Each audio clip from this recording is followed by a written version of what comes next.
무디스 최악의 경고라. 한국 동력 잃었다. 무디스는요, 세계 신용평가기관입니다. 국가의 신용등급도 무디스가 결정을 하고요. 또 대한민국의 대기업들의 신용등급도 무디스가 결정을 합니다. 세계 3대 신용평가기관 이러면 무디스가 있고요. 피치가 있고요. S&P가 있습니다. 이 세 회사 중에 무디스가 하나라는 뜻입니다.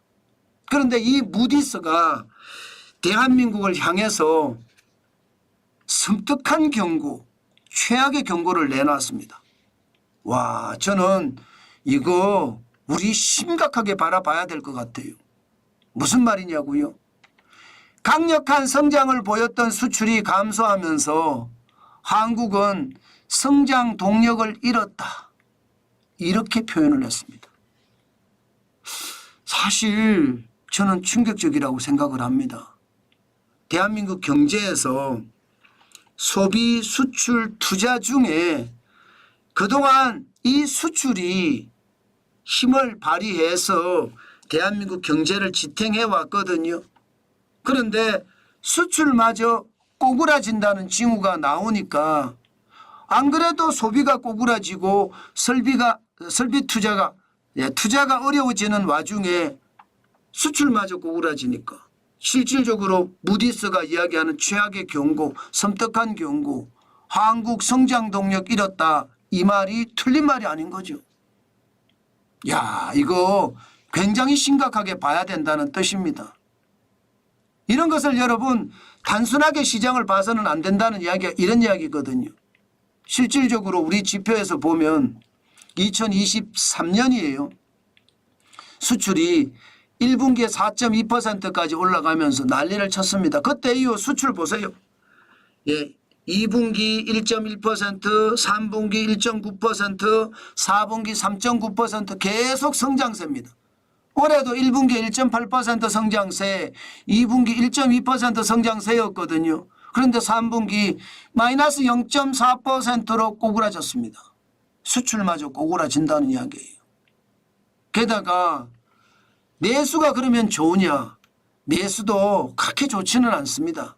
이 소비가 민간 소비가 0.2%가 늘어났기는 하지만 찔끔 늘어난 거예요. 정부 소비도 늘어났긴 하지만 찔끔 늘어난 거고요. 거기에 비하면 건설 투자 마이너스 0.4% 떨어졌잖아요. 설비 투자는 0.6% 올라갔지만 수출은 더 최악입니다. 수출은 성장률 기여도가 마이너스 0.8%입니다. 이때 수출이라고 하는 것은 순수출을 말하거든요. 순수출은 총수출 마이너스 총수입을 하면 순수출이 나오는데 이 순수출이 우리 경제 성장률에 기여한 기여도가 마이너스 0.8%포인트니까 수출이 무너졌다 이렇게 이야기하는 겁니다.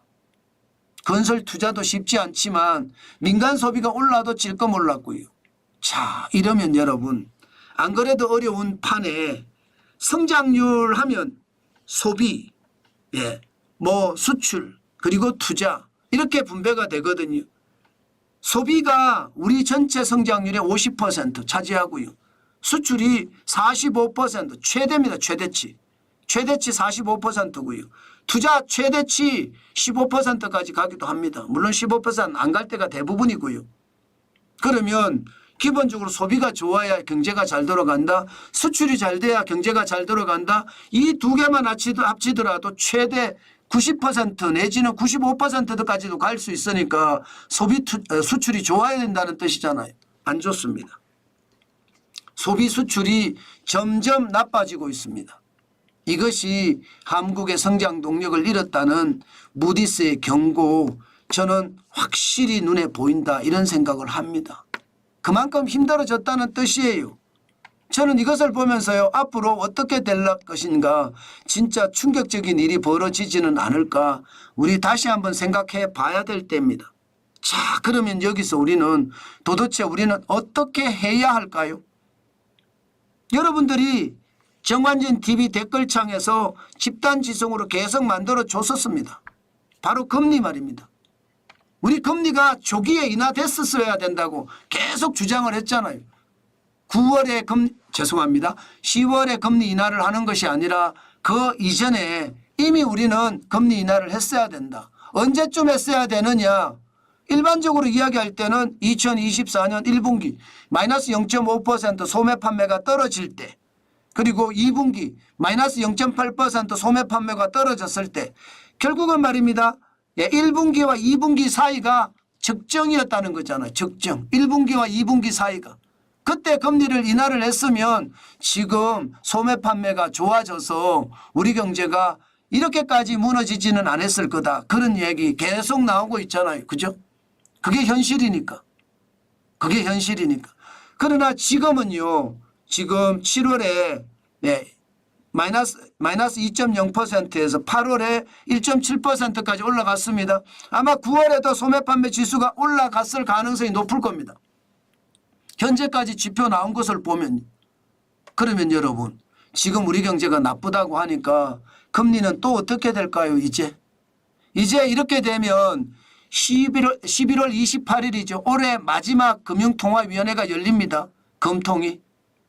올해 마지막 금통위가 열리는데 여기서 어떻게 될까요?